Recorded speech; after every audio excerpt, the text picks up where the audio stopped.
The Viennese architecture collections comprise everything from the building itself, the copies and fragments here in this room, thousands of architectural drawings spanning history, hundreds of models and everything in between.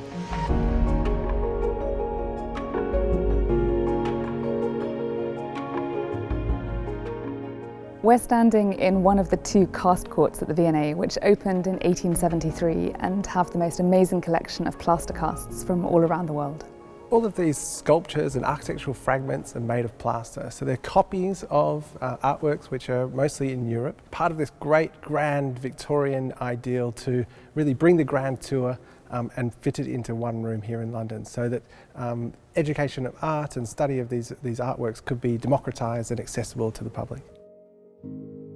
Architecture, in a sense, is a discipline of accommodation. It's a practice of accommodation that is able to bring differences together and to accommodate them, not only just in a harmonious whole, but sometimes in a productive tension.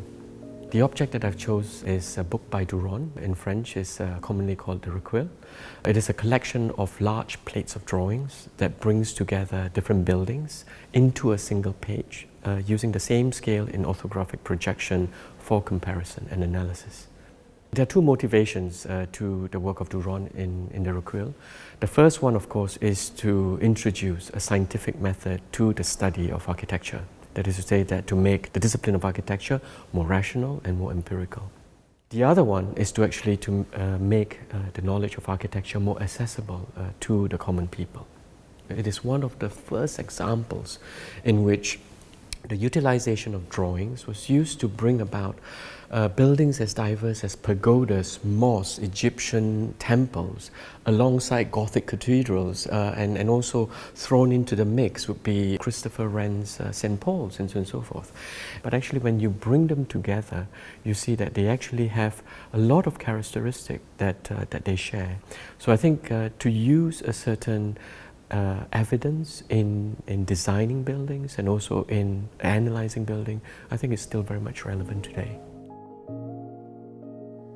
This enormous drawing behind me is definitely one of the largest in the collection. It shows a cutaway section of St. Paul's Cathedral, and it's over 12 feet high and 9 feet wide.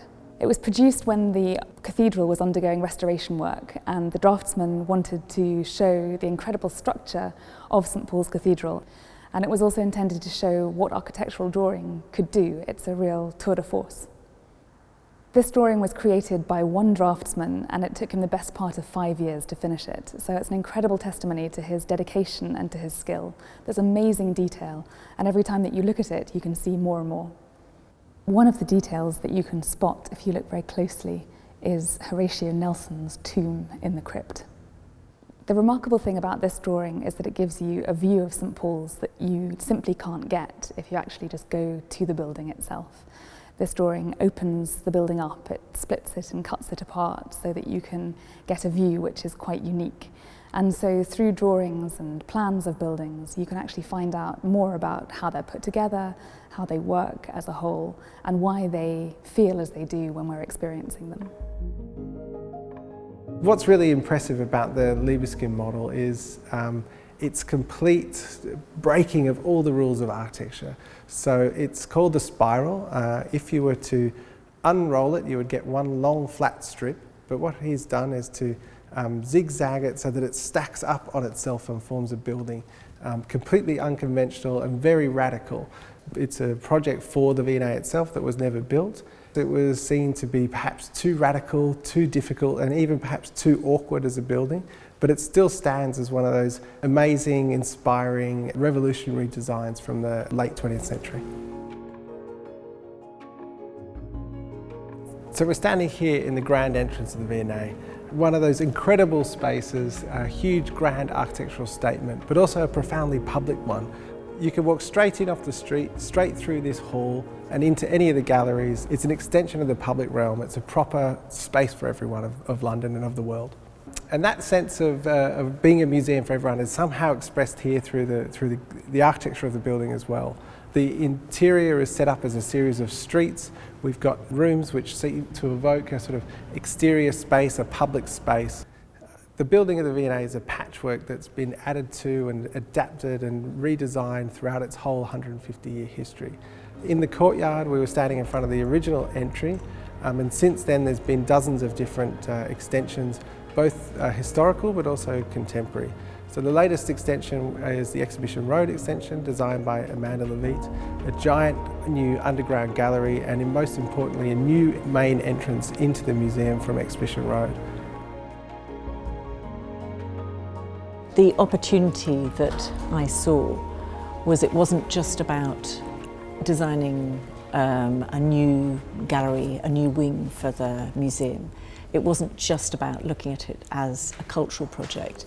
It was the opportunity to look at the museum as an urban project and to look at the kind of imperative, if you like, for the museum to communicate beyond its walls, to engage in contemporary life. And by doing that, create a much more informal way, if you like, of approaching the museum, both conceptually and physically. For me, the V&A is this kind of continuum from the past to the present and then a projection into the future. So while we had to have great respect for the history of the building, the heritage of the building, it was really important that we also took a radical position on what is now and what might be the future. And it was that kind of searching for the equilibrium between history and modernity that I think is the success of the project. This chunk of building is an amazing survival because it dates from before the Great Fire of London. It was built in about 1599 by Sir Paul Pindar, who was a very wealthy merchant and a diplomat. The building was located on Bishopsgate and became very well known. It was seen as an example of really good craftsmanship at the time and had a very high status. It was used as a residence for the Venetian ambassador when he visited in the early 17th century. During the 18th century, it had different fortunes and it became a pub. It stood until 1890, and by that point the railways were booming and there was a need to expand Liverpool Street Station. The trouble was that this building was in the way, and so it was demolished. But at that point, someone recognised that it was a very rare example of very high quality craftsmanship, and so it was actually dismantled and offered to the museum. The remarkable thing about this is that it has survived for such a long time and in various different circumstances. The building changed during its lifetime when it was standing, and now it has another life as a part of this museum. This is just one example of large-scale architectural fragments which are in the Viennese Collection. The museum is effectively the national collection of architecture, and so it's somewhere where people can come and study architectural moments and architectural styles from the past and think about how those places and modes are still relevant today.